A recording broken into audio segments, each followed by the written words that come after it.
Good morning, নমস্কার সবাইকে। আজকে বৃহস্পতিবার, এখন বেলা বাজে 11টা। তো আজকে আমি লিভ নিয়ে নিয়েছি। অ্যাকচুয়ালি লিভ আমার প্রত্যেক মাসে একটা করে থাকে। তো 12 মাসে 12টা লিভ আমি এমনি পাই আর কি। আর এমনি লিভ তো আছেই, তাছাড়া মানে একটা ক্যাজুয়াল লিভ আর কি আমাদেরকে প্রোভাইড করে সব এমপ্লয়িকে। তো এই লিভটা অ্যাকচুয়ালি নেওয়ার কারণটা হলো মানে উম, এই লিভটা না নিলে এই লিভটা মানে এর জন্য পেইডও করে না যদি লিভটা না নিই। আর যদি এইটা ক্যারিড ফরওয়ার্ডও হয়, নেক্সট মাসে চলেও যায় না, মানে জমাও হয় না লিভটা। তো এ করে 2-3 মাস মানে এরকম চলে গেছে, আমি বুঝতে পারিনি জিনিসটা, আমি নিয়ে নিই। তো এইচের ম্যামকে জিজ্ঞাসা করলাম, তো উনি বলেন এই ব্যাপার আর কি। তো আমি তো বড্ড ঠকা হয়ে গেছে। তো ভাবলাম যে এই মাসের থেকে আমি এই করবো যে আমি লিভটা নিয়ে নেব। তো লিভ নিয়ে কি তেমন কিছু কাজ নেই। তো অনেকক্ষণ ঘুমোলাম। অ্যাকচুয়ালি আমি সকালে উঠে পড়ি, সকাল 5:30-6টার দিকে উঠে পড়ি, কেন কি অফিসে যাওয়ার তাড়া থাকে। তো সেই হিসেবে আমি উঠে সমস্ত কাজ করে ফেলি। তো সকালে উঠেই আজকে আগে বিছানাটা গুছিয়ে নিলাম। তো ঘরগুলো দেখতে পাচ্ছি, মানে প্রত্যেক রবিবারে আমি ডিপ ক্লিন করি, মানে প্রত্যেক রবিবার পরিষ্কার করে রাখি। তো পুরো সবটা তো আর করতে হয় না। তো সামনে ভাবলাম যে আজকে যদি করে রেখে আবার সামনের রবিবারে আমার বেশি করে না করলেও হবে। তো তাই আজকে আমি সব কিছু গুছিয়ে রাখছি, মানে সব পরিষ্কার করে নিলাম। মানে এই ঘরের দুটো রুম তো, তো মানে অ্যাকচুয়ালি একটা রুম সারতে অনেকক্ষণ লেগে যায় আমার। তো এই জন্য দুটোই পরিষ্কার করে নিলাম। তো আমার ঘর মোছার জন্য অনেক কিছু মানে জিনিসও নেই, মানে সেরকম যে আমি একটু ডেটল দেবো, সেই এসব দেবো, এগুলো সব ফুরিয়ে গেছে, শেষ হয়ে গেছে। তো বাজার করতে হবে, তো সময়ও পাচ্ছি না যাওয়ার সেরকম। তো আমি বিশালে গিয়ে সমস্ত কিছু নিয়ে আসি একবারে, পুরো মানে মাসের বাজার। তো একটু ফ্যামিলি প্যাকও পাওয়া যায়, আর একটু কমেও হয়ে যায়, তাই আমি একবারে নিয়ে পুরো মাস 1.5 মাস মতো চলে যায়।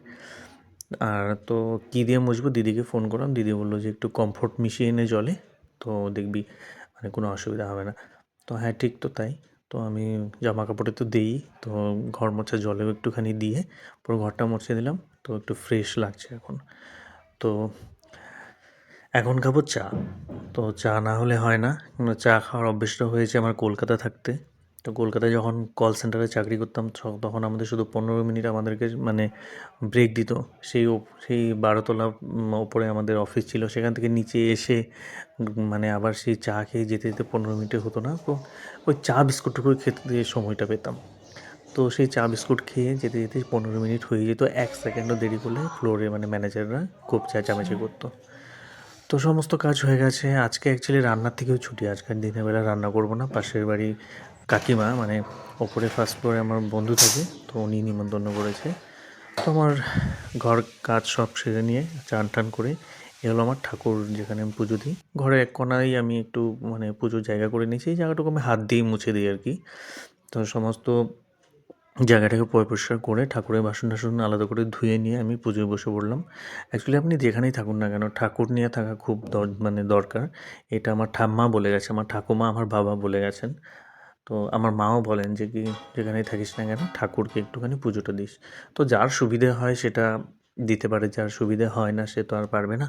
তো কিন্তু যে না পারে সে মন থেকে ঠাকুরকে একটুখানি প্রে করলেই হয়। কোনো স্বার্থের জন্য নয়, মানে কোনো কিছু পাওয়ার জন্য নয়, ঠাকুরকে মন থেকে মানে শ্রদ্ধা করলেই হয় আর কি। ঠাকুরকে ডাকলে হয়, নামটা নিলেই হয়। তো আমার একটু সময় মানে সময়ও পেয়ে যায়, আর সুবিধা যেহেতু আছে, এই জন্য একটু ঠাকুরকে ফুল জল একটু দিয়ে আর কি। আপনাকে পুজোর বিধিবিধানগুলো আমি দেখাবো একদিন। হয়তো জানি না, আমি অনেক কিছুই জানি না। তো যতটুকু শিখেছি মানে ঠাকুমা থেকে বা মা দিদিদের কাছ থেকে, অতটুকুই আমি করি।